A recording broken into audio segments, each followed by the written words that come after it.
नमस्कार समस्तंकु तो वेलकम करुछु मो चैनल आयशा कुकिंग को। तो आज आम करबा मोतीचूर लड्डू। देखो तो केते परफेक्टली ହେଇଛି पूरा मार्केट बळे टेस्ट भी आसीयो, बहुत सॉफ्ट भी हबो।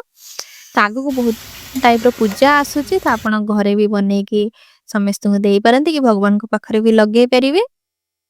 तो एठी बाउल मु गोटे नै जाईची, सेथिरे बेसन मु एठी 150 रु 200 ग्राम पाखा पाखी मु नैची। आपण जेत्ती की करिवे सेही हिसाब रे क्वांटिटी कम बेसी करि परिबे। एठी ऑरेंज रो फूड कलर किछि ऐड करछि, बुंदी रो कलर टा आसिया पई। एठी पिंच ऑफ सॉल्ट ये देछि, सॉल्ट चाहिले भी स्किप करि परिबे।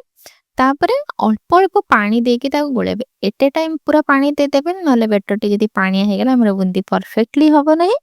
तो जेत्ती की दरकार सेही हिसाब रे अल्प अल्प देके आपण गोळे। मोर एठी 150 ग्राम बेसन रे पाखा पाखी गोटे ग्लास पाखा पाखी एठी पानी पूरा लागी गला। बेटर टी हमर एत्ती की पतला ही रहबे, बेसी मोटा रखिबेनी कि बेसी पतला भी रखिबेनी। एठी गोटे मु लूण रो पैकेट नैची बा क्षीर रो पैकेट रे भी आपण करि परिबे। बिना छांच रे भी आपण बुंदी देखंतु केमती कोन हबो। एठी देखौची बेटर टी देई सारी कि रबर टे बांध देबे। तेल पूरा गरम होबा दरकार। पूरा गरम होला परे धीरे धीरे करिकि आमे पूरा में दबा।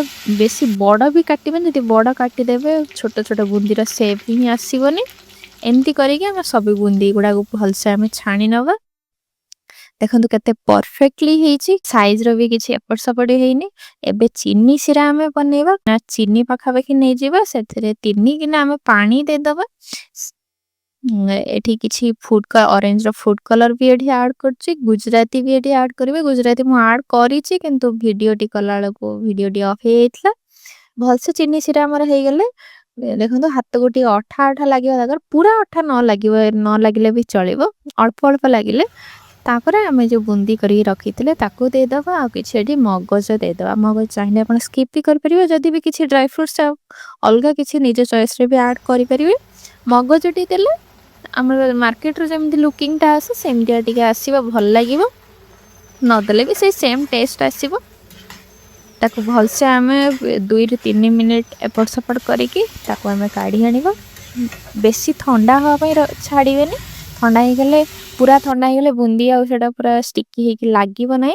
एमती करिकि धीरे धीरे करिकि सब बुंदी हमें प्रिपेयर करनबा। ऊपर मु किछि ड्राई फ्रूट्स एमती गार्निश कर देछि भलो लुकिंग पे। देखंतु केते परफेक्टली हे गला, बिना छांच रे भी। छांच भी किछि आवश्यकता नै।